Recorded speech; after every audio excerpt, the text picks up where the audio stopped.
Paz do Senhor, meu irmão, dando sequência à leitura da Bíblia em 2025, hoje leremos o capítulo 16, 17, 18 e 19 do Evangelho de Jesus Cristo segundo escreveu Lucas. Vamos à leitura? Parábola do mordomo infiel. E dizia também aos seus discípulos: havia um certo homem rico, o qual tinha um mordomo, e este foi acusado perante ele de dissipar os seus bens. E ele, chamando-o, disse-lhe: o que é isso que ouço de ti? Dá contas da tua mordomia, porque já não poderás ser mais meu mordomo. E o mordomo disse consigo: o que farei? Pois que o meu senhor me tira a mordomia? Cavar não posso, de mendigar tenho vergonha. E eu sei que hei de fazer, para que quando for desposado da mordomia, me recebam em suas casas. E chamando a si cada um dos devedores do seu senhor, disse ao primeiro: quanto deves o meu senhor? E ele respondeu: 100 medidas de azeite. E ele disse: toma a tua obrigação. E assentando-te já escreve 50. Disse depois o outro: e quanto deves? E ele respondeu: 100 alqueires de trigo. E disse: toma a tua obrigação e escreve 80. E louvou aquele senhor, o injusto mordomo, por haver procedido prudentemente, porque os filhos desse mundo são mais prudentes do que a sua geração e do que os filhos da luz. E eu vos digo: granjai amigos com as riquezas da injustiça, para que quando essas vos faltarem, vos recebam nos tabernáculos eternos. Quem é fiel no mínimo, também é fiel no muito. Quem é injusto no mínimo, também é injusto no mínimo. No muito, desculpe. Pois se nas riquezas injustas não fosses fiéis, quem vos confiará as verdadeiras? E se no alheio não fosses fiéis, quem vos dará o que é vosso? Nenhum servo pode servir a dois senhores, porque ou há de aborrecer um e amar o outro, ou se achegar a um e desprezar o outro. Não podeis servir a Deus e a Mamon. Um ponto muito interessante nessa parábola é que é o único momento, preste atenção nisso, o único momento em todo o Novo Testamento em que o próprio Deus, em que o próprio Senhor Jesus reconhece um outro Senhor, um outro Deus. Se você observar na sua Bíblia, por favor, faça isso. No capítulo 16, no versículo de número 13, preste atenção no último parágrafo. Não podeis servir a Deus e a Mamon. Mamon está com letra maiúscula. E nós sabemos que letra maiúscula só pode ser conferido a nome próprio, ou a cidade, ou a pessoas. E aqui ele está referindo a Mamon como um Deus. Então o que o verdadeiro Deus está reconhecendo como Deus? A riqueza. E aí você dá um Google aí, pesquisa quem era Mamon, o Deus a riqueza, e aí você vai entender. Então, o único Deus que o verdadeiro Deus reconhece também como um Deus é Mamon. Por quê? Porque pelas riquezas, pelos tesouros, pelo ouro, pela prata, pelo euro, pelo dólar, pelo ien, pelo vil metal, as pessoas matam, as pessoas traem.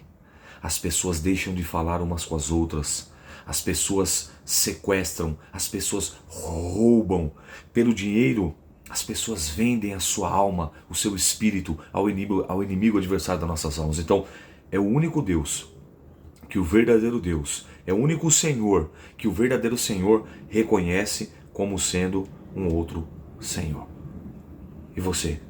Quem tem sido o Senhor da sua vida? Eu quero destacar aqui que não há nada de errado em a pessoa ser próspera, a pessoa ser abastada financeiramente. Não há nada de errado. O erro é o coração da pessoa, a confiança da pessoa, a certeza, a confiança da pessoa está firmado no vil metal, no dinheiro. Esse é o erro. Abraão foi rico, Jó foi rico, Davi foi rico, Salomão foi rico, José foi rico. Inúmeros homens aí foram milionários, se nós fôssemos trazer para o dia de hoje. Não é isso. A questão é o seu coração. E Jesus fala que onde estiver o meu e o teu coração, ali estará o meu e o teu tesouro. Esse é o grande problema.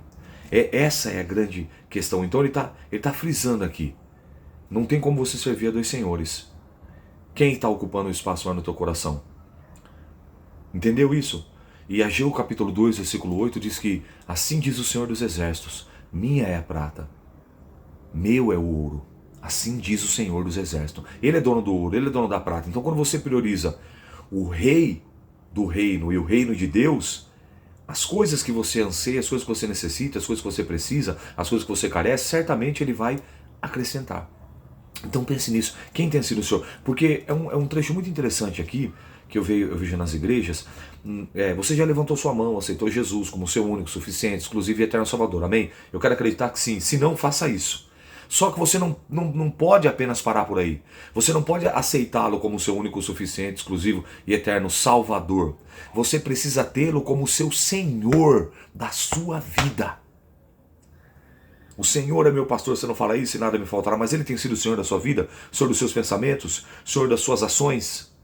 Então, além do seu Salvador, Ele também precisa ser o seu Senhor. Pensa nisso. Vamos avançar. Autoridade da lei. Versículo 14. E os fariseus, que eram avarentos, ouviam todas essas coisas e zombavam dele. E disse-lhe: Vós sois os que justificais a vós mesmos diante dos homens, mas Deus conhece os vossos corações. Porque o que entre os homens é elevado, perante Deus é abominação. A lei e os profetas duraram até João. Desde então é anunciado o reino de Deus. E todo homem empregado à força para entrar nele, emprega a força, ou seja, o reino de Deus é tomado à força, e os que se esforçam se apoderarão dele. É mais fácil passar o céu e a terra do que cair um tio da lei. Qualquer que deixe a sua mulher e casa com outra adultera, e aquele que casa com a repudiada pelo marido, adultera também.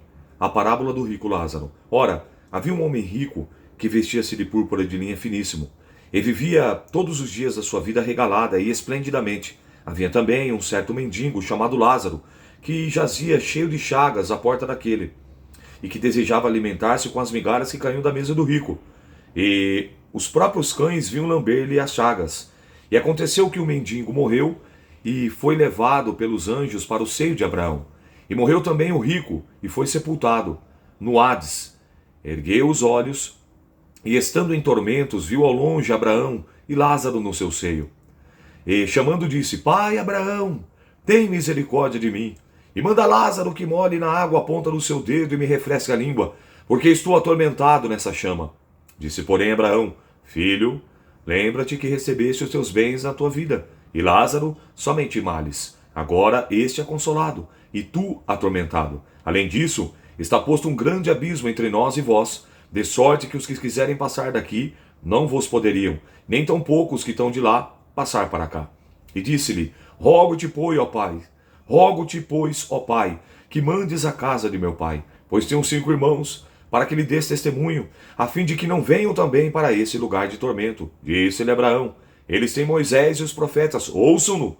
E disse ele: Não, pai Abraão, mas se algum dos mortos fosse ter com ele, eles arrepender-se-iam. Porém Abraão lhe disse: Não ouvem a Moisés e os profetas? Tampouco acreditarão, ainda que um dos mortos ressuscite. John Stott, ele faz uma colocação muito interessante, que eu acho bacana. Ele, no ponto de vista dele, ele é um grande teólogo, acredito que você já tenha ouvido falar, escritor de muitos livros, e é uma referência. Ele diz o seguinte, que o término da parábola do capítulo 15 termina aqui no capítulo 16. Por quê? Vamos relembrar?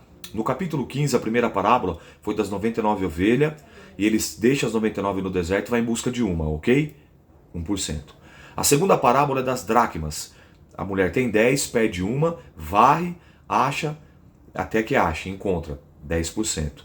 E a terceira é do filho pródigo. Ele tem 2 filhos, um se perde e acha 50%. E agora aqui, olha que coisa interessante. Ele usa o exemplo de 2 homens, um cujo nome não é citado, mas a sua condição financeira sim, que ele é rico e abastado, e o outro, a sua condição é citada, mas também o seu nome, que é Lázaro, um mendigo, que andava mendigando. Então, o que o John Stott coloca na visão dele como um teólogo? Ele acredita assim, que Jesus não quer perder 1% quando ele deixa as 99 e vai buscar a ovelha perdida e a encontra, que Jesus não quer perder 10% quando aquela dracma perdida ele busca até encontrar, e que Jesus não quer perder 50% quando aquele filho perdido, o filho pródigo, volta, e que Jesus não quer perder 100%, que aqui nesse caso, se você não der ouvido, se você não se arrepender, olha o que aconteceu.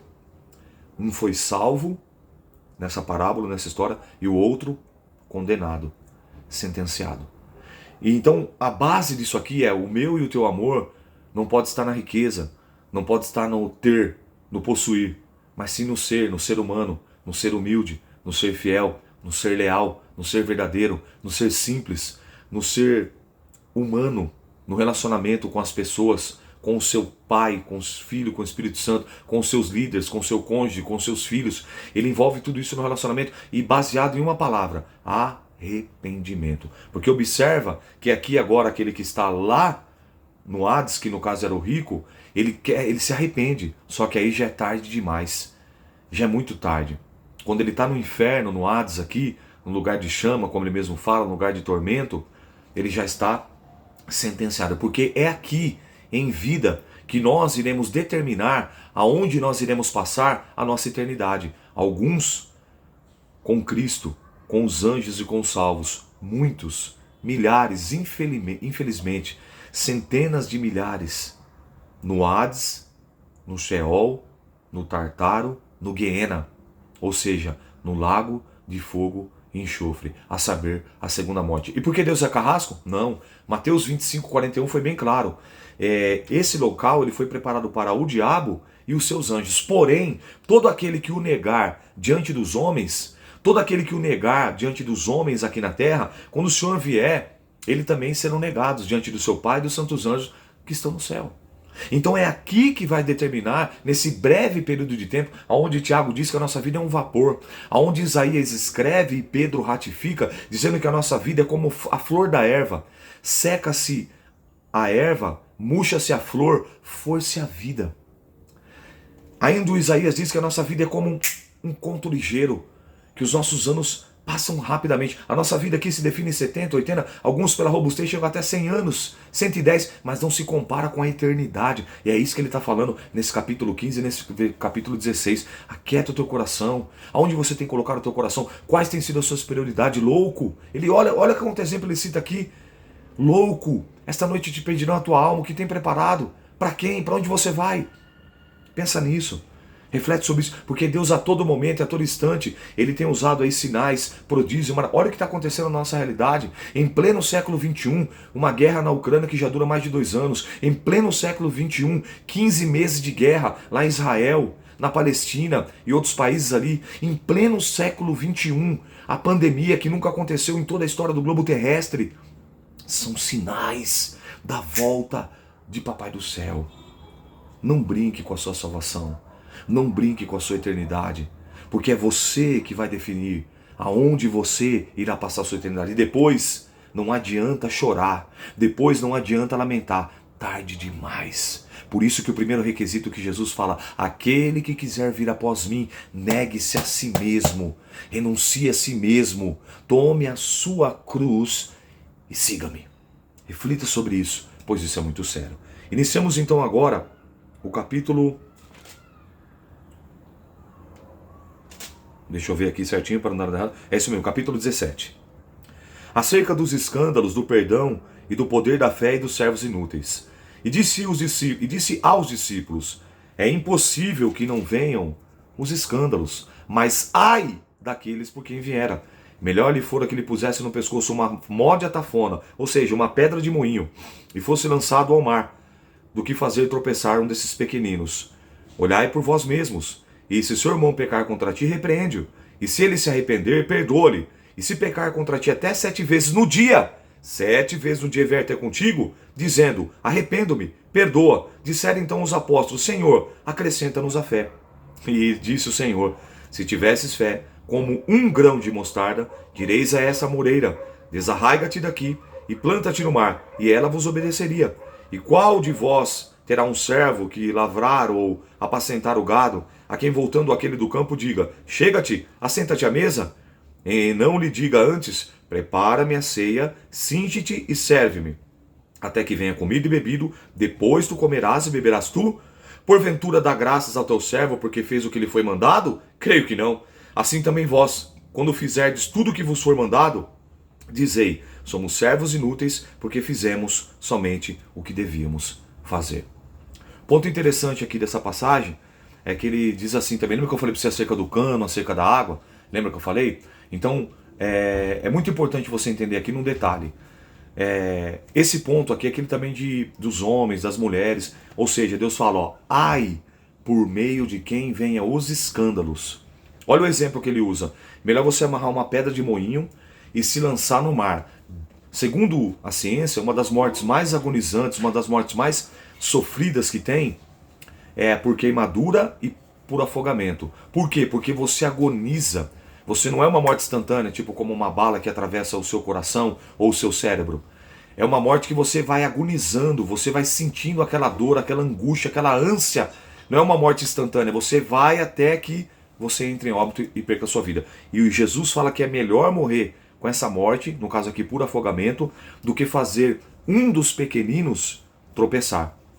Então, não tem desculpa diante de Deus. Por causa do pastor, por causa da pastora, por causa disso. Não, a salvação é individual. Salmo 49 diz que um irmão, ele não pode remir, ele não pode salvar, ele não pode pagar o preço do resgate pela vida do outro irmão. Quem já pagou esse preço? Jesus Cristo na cruz do Calvário, na montanha da caveira, no Gólgota. Lá foi pago o preço. Agora a salvação ela é individual. Então ele está usando esse exemplo aqui.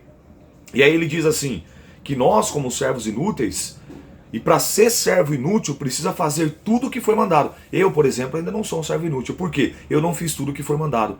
Reconheço que falho e peco em alguns aspectos e procuro melhorar e evoluir para atingir a condição de servo inútil à luz da palavra. Como assim? Vou ler novamente o versículo 10. Assim também vós, quando fizer tudo o que vos for mandado, dizei, somos servos inúteis, porque fizemos somente o que deveremos fazer. Então observe que Jesus aqui, ele está tratando de diversos assuntos para a nossa melhoria, para o nosso crescimento espiritual e também para o nosso relacionamento, para com o nosso próximo e principalmente para com aqueles que não professam a mesma fé. Para quê? Para que nós possamos dar um bom testemunho e as pessoas olharem para nós, assim como o sal que produz sede quando... mesmo que ele esteja na medida certa de uma alimentação, mas o sal produz sede, que as pessoas olhem para nós e possam sentir essa sede de servir ao Deus que nós servimos, e possam sentir o desejo de servir ao Jesus que nós servimos e adoramos, e possam sentir o desejo, possam ter aquela gana, aquela vontade de servir a Deus, de adorar a Deus, de buscar a presença de Deus. Não em dizer assim, eu para ser crente desse jeito, aos escândalos, eu... e aquele ali que é crente, aquele ali, cada um vai dar conta de si mesmo, irmão. Cada um vai dar conta de si mesmo. Claro que isso não é desculpa, mas infelizmente, para muitos, né, qualquer coisa, é como diz aí aquele ditado popular, né, a desculpa é a muleta, a bengala, é uma situação de apoio, que é arrumar uma desculpa para poder... Não quer renunciar, a realidade é essa. Não quer renunciar aos prazeres, os prazeres, as paixões, os desejos, e aí é o grande problema. Então Jesus está tratando aqui. Eu tô mergulhando aqui para você entender o poder das escrituras que ela tem. Olha como ela vai nos confrontando, vai nos apertando sem nos abraçar, só na leitura. Então, você é servo inútil? Nem servo inútil você é. Nem servo inútil eu sou ainda. Por quê? Porque eu não fiz, você não fez, nós não fizemos tudo o que nos foi mandado. Então melhora aí, meu irmão. Eu estou procurando melhorar daqui, você melhora daí. Melhora, tenha mais qualidade. Não faça isso aqui como um peso. Não faça isso aqui como... Não, tem que ter prazer. Tem que entender que isso aqui vai gerar fé. Tem que entender que isso aqui vai instruir você. Vai te levar pelo caminho da retidão, da obediência, da santidade. Tem que entender que é a palavra de Deus falando contigo. E você tem que ter prazer por isso.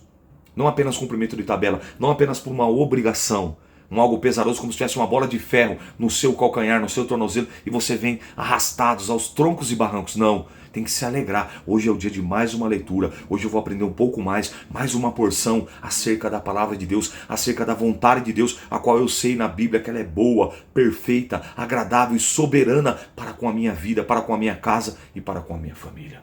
Tá bom? Vamos avançar. Versículo 11 do capítulo 17, a cura de 10 leprosos. Aconteceu que indo ele a Jerusalém, passou pelo meio de Samaria, da Galiléia. E entrando numa certa aldeia, saíram-lhe ao encontro 10 homens leprosos, os quais pararam de longe e levantaram a mão dizendo, Jesus, mestre, tem misericórdia de nós. E ele vendo disse, imagina, Jesus estava de longe, ele gritou, ide e mostrai-vos aos sacerdotes. E aconteceu que indo eles ficaram limpos, os 10 leprosos foram curados.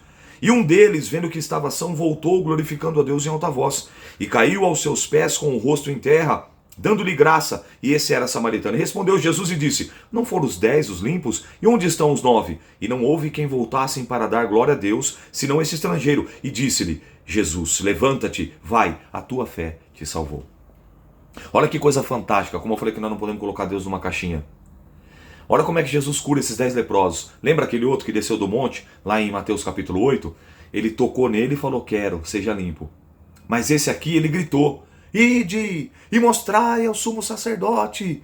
Jesus curou gritando, Jesus curou de longe. Jeremias capítulo 23 diz assim, sou eu acaso o Deus de perto?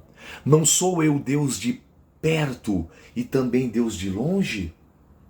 Deus tem o poder, irmão, para fazer tanto de perto quanto de longe. E aqui ele cura, e o que me chama a atenção, ele cura os 10, apenas um que recebe a cura volta. Esse é o que acontece muitas das vezes com nós, a nossa ingratidão. Pedimos, e como pedimos, hein? Aí clamamos, aí quando recebemos, não temos a mesma intensidade, não temos a mesma esfera de dedicação, o mesmo esmero, o mesmo empenho para agradecer, para trazer uma oferta de gratidão, de agradecimento, de contentamento. Aí recebemos a bênção, já era, como se fosse o cumprimento da tabela. Quer dizer, então, eu estou buscando a Deus, não pelo que Ele é, e sim pelo que Ele pode, pelo que Ele faz. E eu preciso buscar ao Senhor pelo que Ele é, pelo seu amor, pela sua grandeza, pela sua santidade, pelo que Ele já fez, provando o seu amor para conosco, dando o seu Filho amado Jesus, para dar a sua vida por amor, a minha e a tua vida. Então aqui, Ele nos mostra uma lição. E aí, olha que coisa interessante, quando você volta para agradecer, qual era a maior necessidade desse homem? Era ser curado, era ser restaurado, sim ou não? Sim. Mas aí, a Bíblia fala que aquele que é poderoso para fazer infinitamente mais, muito mais além daquilo que pedimos ou pensamos, a maior necessidade dele era ser curado. Entenda isso. O leproso, ele era excluído do seu ofício, ou seja, do seu trabalho, do convívio social, da sua vida religiosa. Ele era excluído da sociedade, da família. Ele era totalmente excluído. Os outros 9 não hesitaram em um segundo e já voltar para o convívio, para o ofício, para o trabalho, para a igreja, para a casa, para a família. Esse aqui não. Esse aqui ele pensou e falou assim: eu vou voltar, mas antes de eu voltar para minha casa, para minha família, antes de eu voltar a poder entrar no templo para adorar e oferecer os meus sacrifícios e as minhas ofertas, que aqui era no Antigo Testamento, era a época da lei, antes de eu voltar a cumprir o meu ofício, o meu trabalho, de eu restabelecer a minha vida, eu vou primeiro agradecer aquele que proporcionou para que tudo isso acontecesse. Aí o que acontece? Jesus pergunta, ele fala: eu não sei, mas eu estou aqui. Ele se prostra, ele adora. Aí, qual era a maior necessidade dele? Ser curado. Olha o que Jesus fala. Disse: levanta-te, vai, a tua fé te salvou. Então o que eu aprendo aqui?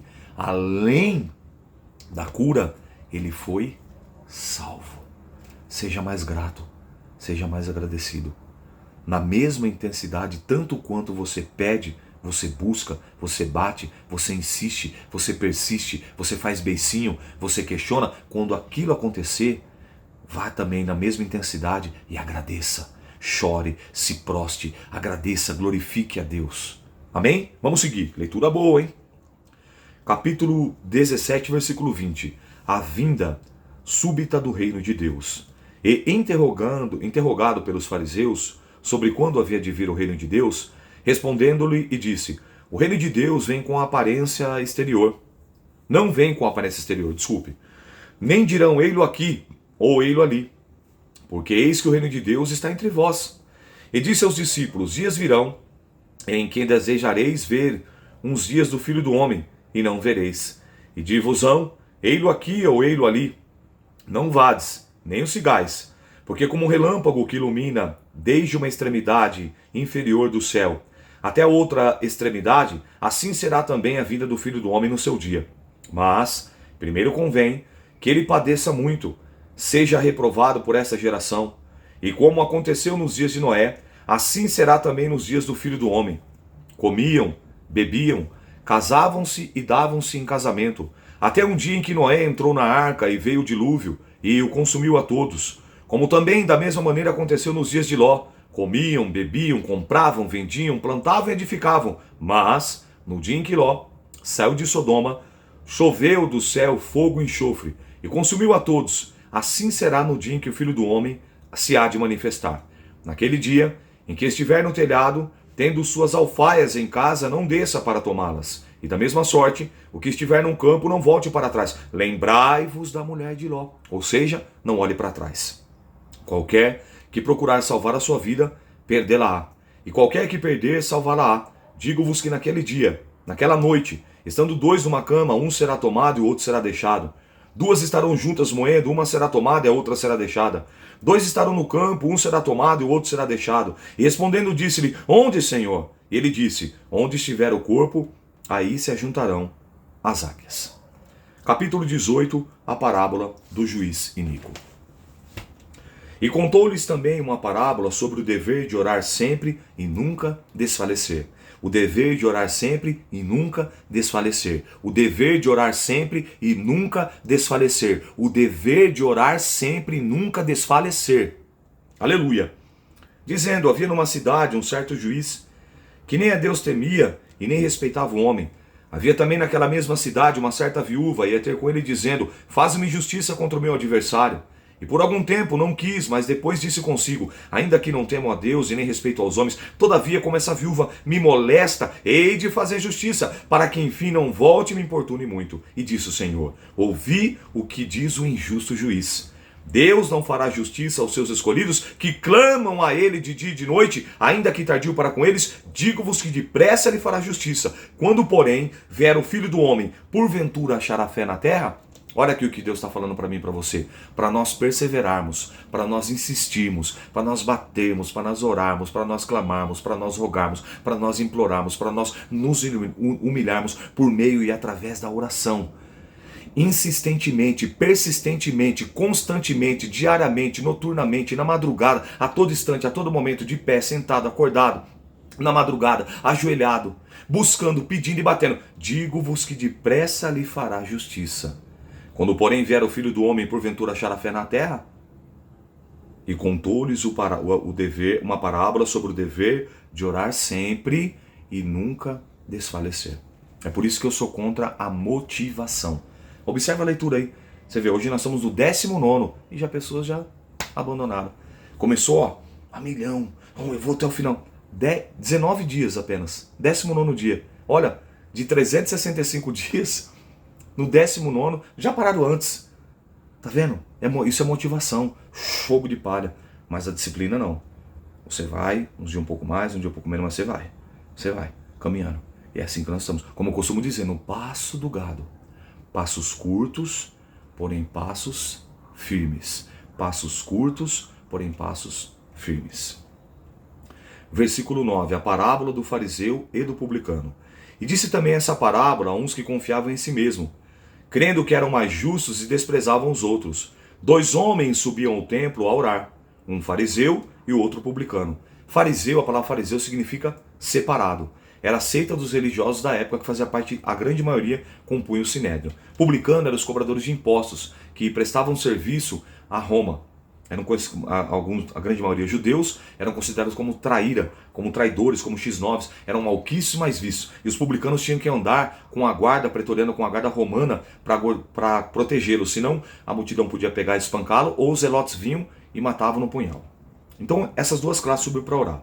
O fariseu, o religioso, olha ele, estando em pé, orava consigo dessa maneira: ó Deus grande, graças te dou, porque não sou como os demais homens, roubadores, injustos e adúlteros, nem ainda como este publicano. Jejuo 2 vezes por semana e dou dízimo de tudo quanto possuo. Ora a oração do religioso. Quem faz barulho é lata vazia. Quem faz barulho é lata vazia. Olha agora o publicano, versículo 13 do capítulo 18. O publicano, porém, estando em pé, de longe, nem ainda queria levantar os olhos aos céus, mas batia no peito, dizendo: ó Deus, tem misericórdia de mim, pecador. Digo-vos que esse desceu justificado para a sua casa, e não aquele, porque qualquer que a si mesmo se exalta, será humilhado, e qualquer que a si mesmo se humilha, será exaltado. Então toma cuidado, que sinal de espiritualidade não é aquele que ora mais alto, não é aquele que ora com as palavras mais belas. Você vê que o publicano, a oração dele foi sim, mas ele foi sincero, ele foi verdadeiro. Ele sabia da sua falha, ele sabia do seu pecado, ele sabia ele se humilha, e Jesus diz que todo aquele que se humilha, ele exalta, mas todo aquele que se exalta, ele abate.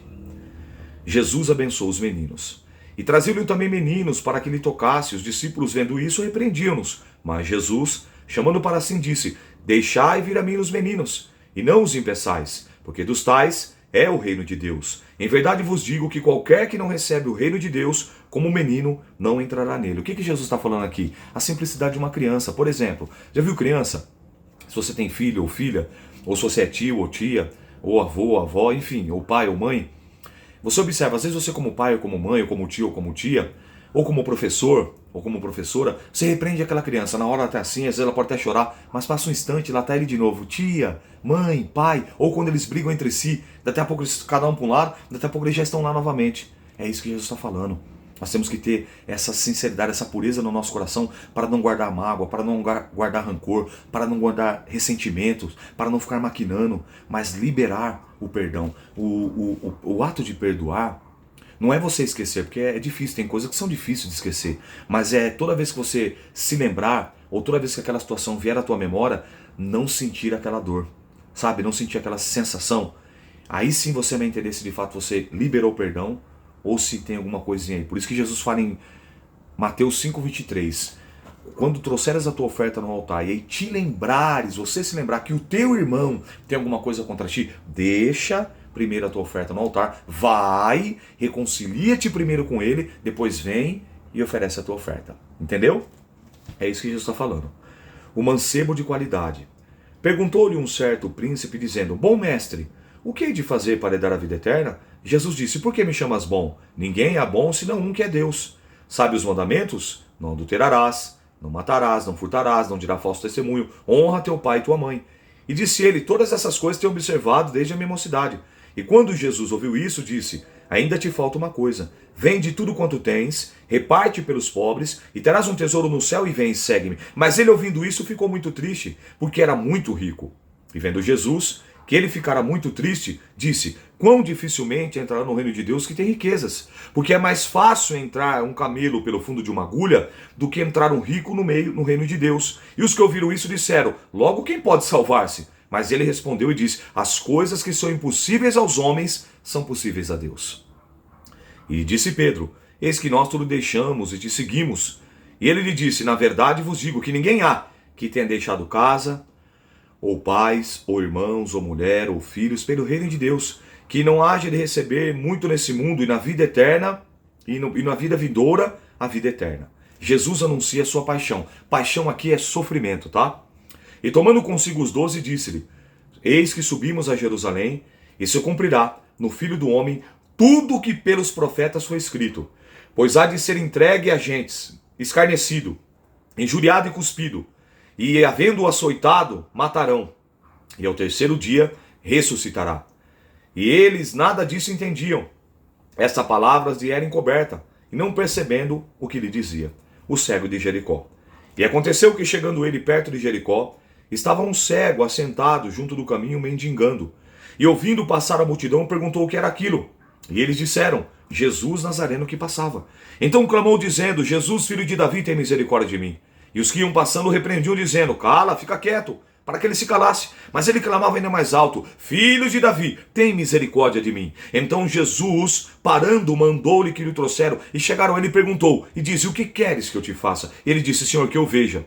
E Jesus disse, vai, a tua fé te salvou. E logo viu e seguiu, glorificando a Deus. E o povo, vendo isso, dava louvores a Deus. Olha que coisa interessante. Nem sempre a voz do povo é a voz de Deus. A multidão falava para ele se calar. A multidão falava para ele ficar quieto, que Jesus não ia ouvir. Que coisa interessante. Vários textos aqui, não sei se você observou isso, mas eu quero te ressaltar. Aonde Jesus estava, lá estava uma grande multidão. Ou você vai ver a palavra multidão, ou ora você vai ver a palavra uma grande multidão. Imagine quantas pessoas estavam clamando. Filho de Davi, Raboni, mestre, Jesus, Nazareno. Quantos? Mas esse cego, mendigo, filho de Timeu, estava clamando com uma forma diferente. Qual é? O texto diz, com fé. Não era apenas palavras formais, não era apenas palavras jogadas ao léu, ao vento, como Jesus fala em Mateus capítulo 15 e o versículo de número 8. Este povo honra-me com seus lábios, mas o seu coração está longe, longe, longe de mim. Entende isso? Então ele clama com fé. E quando ele clama com fé, no meio daquela multidão, Jesus ouve. Detalhe, ele não estava perto, ele estava na beira do caminho, mas ele clamou com fé. Jesus ouviu, chamou, e eu pergunto, Jesus não sabia que aquele homem era cego? Sim ou não? Na qualidade de onisciente, sem sombra de dúvida, sim, ele sabia. Então por que ele pergunta? Tiago 4,3, pedis e não recebeis, porque pedis mal, para gastardes, para esbanjardes nos vossos próprios deleites, para ver o que ele ia pedir.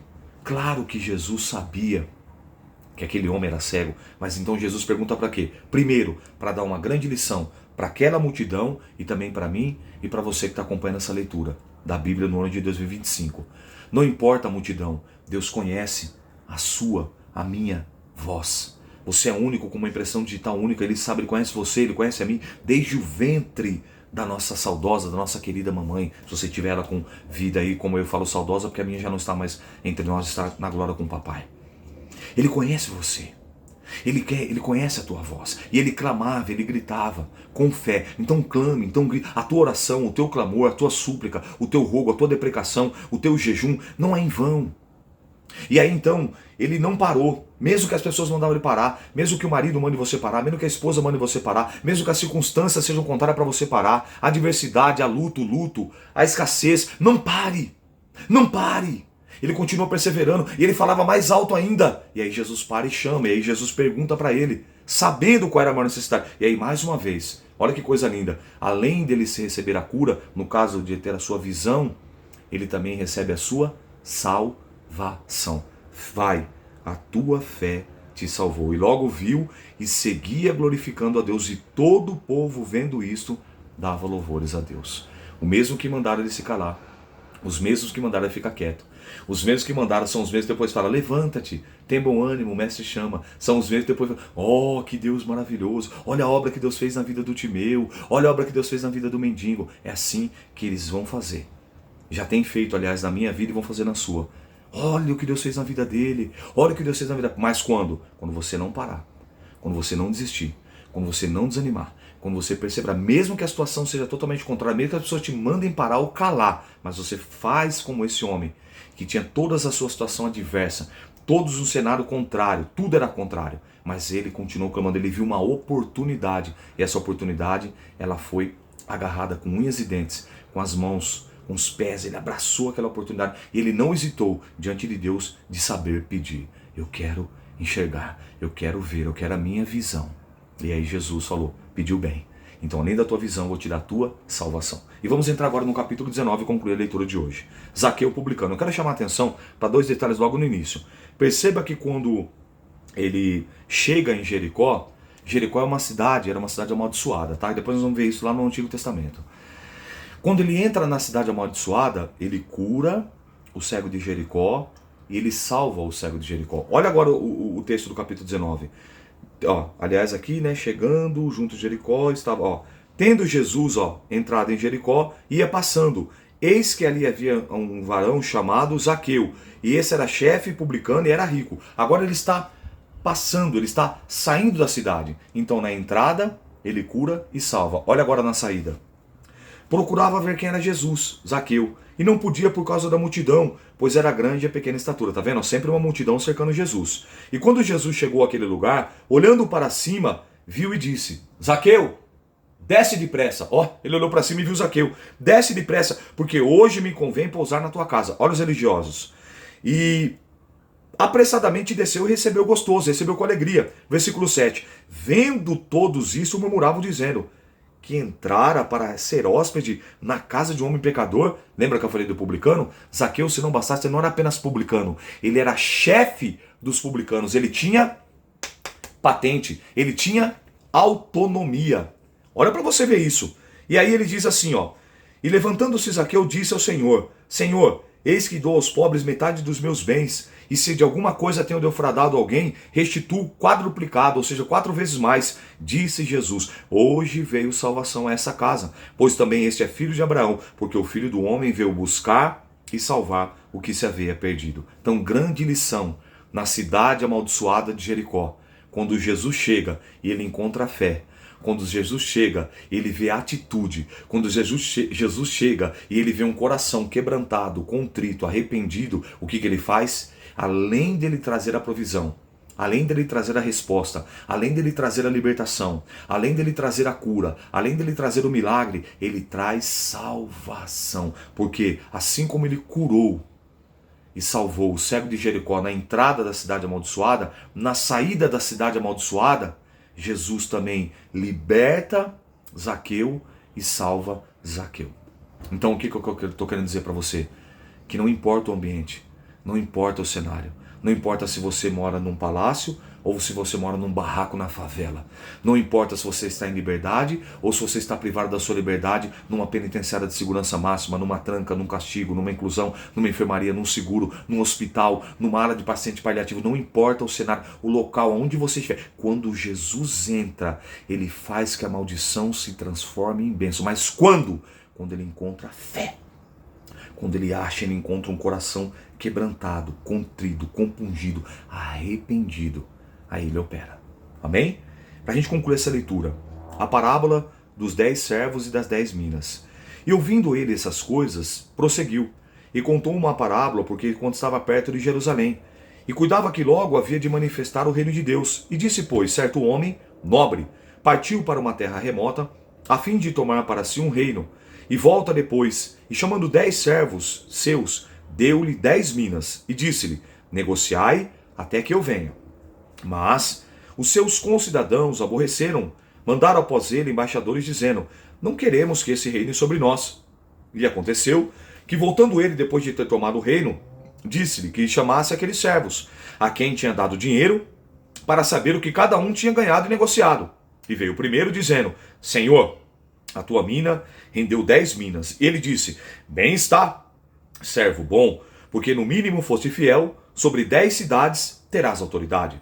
E veio o segundo dizendo, Senhor, a tua mina rendeu 5 minas. E este disse, se tu também sobre 5 cidades. Veio o outro dizendo, Senhor, aqui está a tua mina, guardei num lenço, porque tive medo de ti, que és homem rigoroso, que tomas o que não pusestes e cega o que não semeaste. Porém ele disse, mau servo, pela tua boca te julgarei. Sabias que eu sou homem rigoroso e que tomo o que não pus e cego o que não semeei?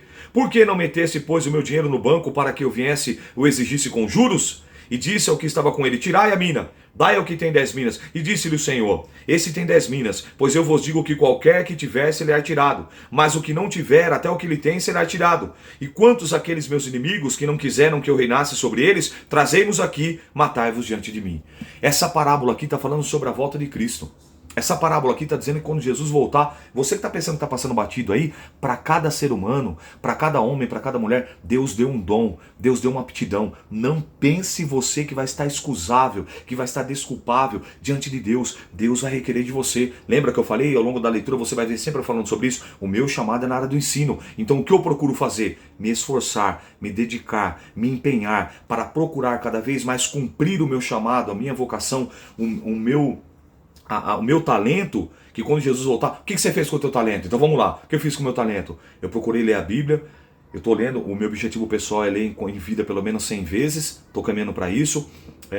O que você fez? Eu fiz mais de 50 cursos teológicos. O que você fez? Eu estou procurando ensinar, já formei mais de 100 alunos, tenho mais de 200 alunos ao todo, continuo ensinando. O que você fez? Procuro ensinar as pessoas a verdade, procuro ensinar as pessoas a Bíblia.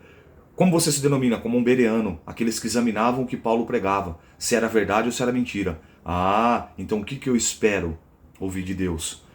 Como aquele que ganhou 10 minas e fez outras 10, 5, né?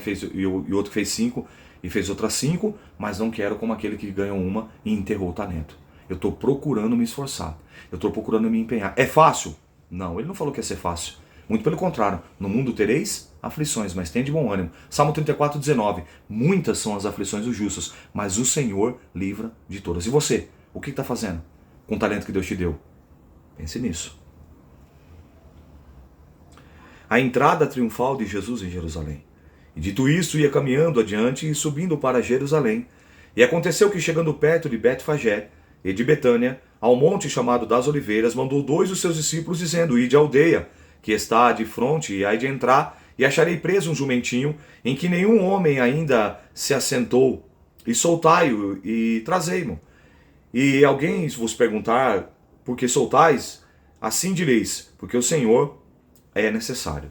Indo, havendo sido mandados, acharam como lhe disseram. E quando soltaram o jumentinho, seus donos disseram, por que soltais o jumentinho? E eles responderam, o Senhor é necessário.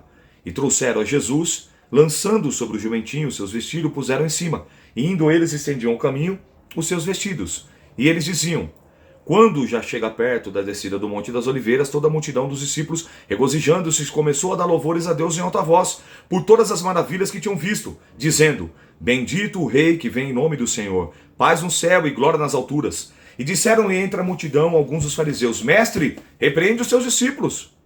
E ele respondendo disse-lhes: digo-vos que se esses se calarem, as próprias pedras clamarão. E quando ia chegando, vindo à cidade, chorou sobre ela. Um trecho que você só pensa que é em João 11,35, que Jesus só chora na morte de Lázaro, do seu amigo. Não, quando Jesus avistou Jerusalém, o texto diz: chorou sobre ela. Por quê? Olha agora, ele explica no versículo 42, dizendo: ah, se tu conhecesses também, ao menos que nesse dia, que a tua paz pertence, mas agora isto está encoberto aos teus olhos, porque dias virão sobre ti, em que os teus inimigos te cercarão, de trincheiras te sitiarão, e te estreitarão todas as bandas, e derribarão a ti os teus filhos, de dentro de ti estiverem, e não deixarão em ti pedra sobre pedra, pois que não conheceste o tempo da tua visitação. Sabe o que Jesus está visualizando aqui? 70 anos à frente, quando o general Tito, ele vai sitiar, ele vai rodear toda Jerusalém, e ele vai capturar, e ele vai destruir pedra sobre pedra. Por isso que ele chora. Veio para o que era seus, e os seus não o receberam. Nos dias de hoje não tem sido diferente. Muitas pessoas rejeitam Jesus. Muitas pessoas preferem ficar no funk, preferem ficar nas drogas, preferem ficar no crime, preferem ficar servindo as riquezas, preferem ficar na idolatria, na feitiçaria e tantas outras coisas, mas não querem receber Jesus ou Cristo como seu único, suficiente, exclusivo, eterno Salvador e o mais importante, como eu já disse e volto a dizer, além de Salvador, também como Senhor da sua vida. Mas eles querem ser os ditadores, os governadores, os presidentes de suas próprias vidas. Eu faço, eu aconteço, eu isso, eu aquilo outro, quando na verdade devemos dizer: Senhor, é da tua vontade? Senhor, eu posso? O Senhor me permite? O Senhor aceita? O Senhor me ajuda, me guia? O Senhor me orienta? O Senhor me capacita? Isso é ter o Senhor sobre o Senhor da sua vida. E é isso que ele está fazendo aqui. A purificação do templo. E entrando no templo, começou a expulsar todos que neles vendiam e compravam, dizendo: está escrito: a minha casa é casa de oração, mas vós fizestes dela covil de salteadores. E todos os dias ensinava no templo, mas os principais dos sacerdotes, os escribas e os principais do povo procuravam matá-lo. E não achavam meio de o fazer, porque todo o povo pendia para ele, escutando. Essa foi a leitura de hoje. Que o Espírito Santo de Deus possa e deva falar infinitamente melhor no seu coração. Eu espero que você permaneça. Eu espero que você persevere até o fim, em nome de Jesus. Deus te abençoe, a paz do Senhor. A partir de amanhã nós retomamos os 3 capítulos de segunda a sexta-feira. Paz do Senhor.